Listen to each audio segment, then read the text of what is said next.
This is a hamburger, getting hard and dry, because it's cooking on a flame that's too high. At Hardee's, we make our hamburgers at a lower temperature, so they cook up thicker, succulent, full of natural juices. And the flavor doesn't go up in smoke. The new quarter-pound burgers from Hardee's, a little closer to home.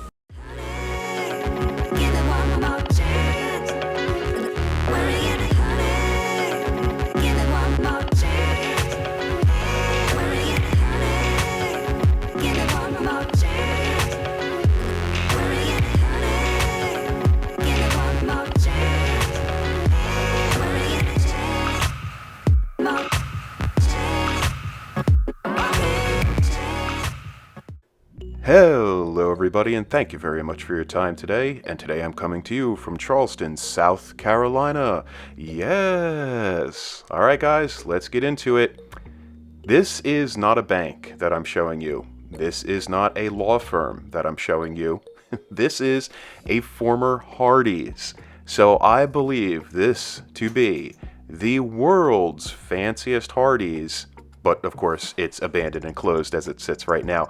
Now, we're about to walk around the building 2 times, and I want to point out some things that are really fascinating with this building. So for those of you that might be from Charleston, if you know maybe if this building was a bank or was a law firm at some point, please let me know. I just find it very weird that this was a Hardee's location, but I definitely know that it was, and we see the drive-through there.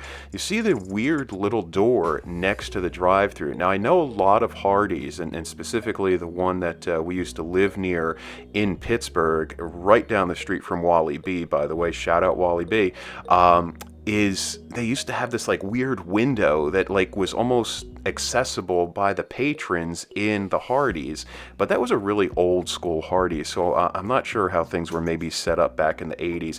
Now this building does seem to be newer. Maybe it was renovated. It's got really nice stucco on the outside. You see the clearance sign there, and you saw how the drive-through lane was kind of ramped up with no barriers. So probably in the evening when there were some drunk clientele pulling through the menu board here and the microphone, I wonder if anybody ever drove their car off the side of that drive-through lane, because it does not look all that safe, and if they grounded out their car. And you see the menu boards here, they've been totally kicked in, and I'm really fascinated that the rug store that was here, or the owner of the building, did not take those menu boards down, because it just looks horrible. So I don't know how long the rugs and accent store was at this location. Decent-sized parking lot, by the way, which parking in downtown Charleston is an absolute premium. So this property must be worth millions of dollars. It's also near the hospitals, and it's also near one of the roads that's heading over out towards West Ashley and Folly Beach. So this is a prime spot in downtown Charleston. Great shrubbery around, you got all the sago palms going. Things just really need to be trimmed. Nice brick paver patios. We're about to look in on the other side here, and when we look in on this door, you'll see some of the marketing for the Charleston River Dogs. It's a local baseball team.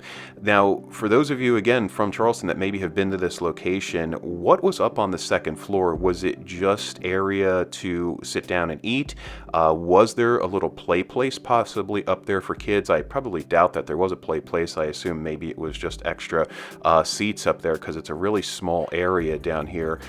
Couldn't see into this window, unfortunately. They had something covering it up.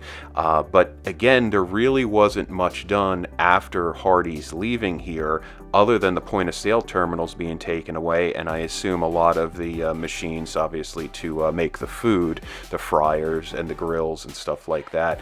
And there you see one of the massive parking decks here in downtown Charleston for MUSC, one of the hospitals here. I believe that's probably the parking deck for the Children's Hospital.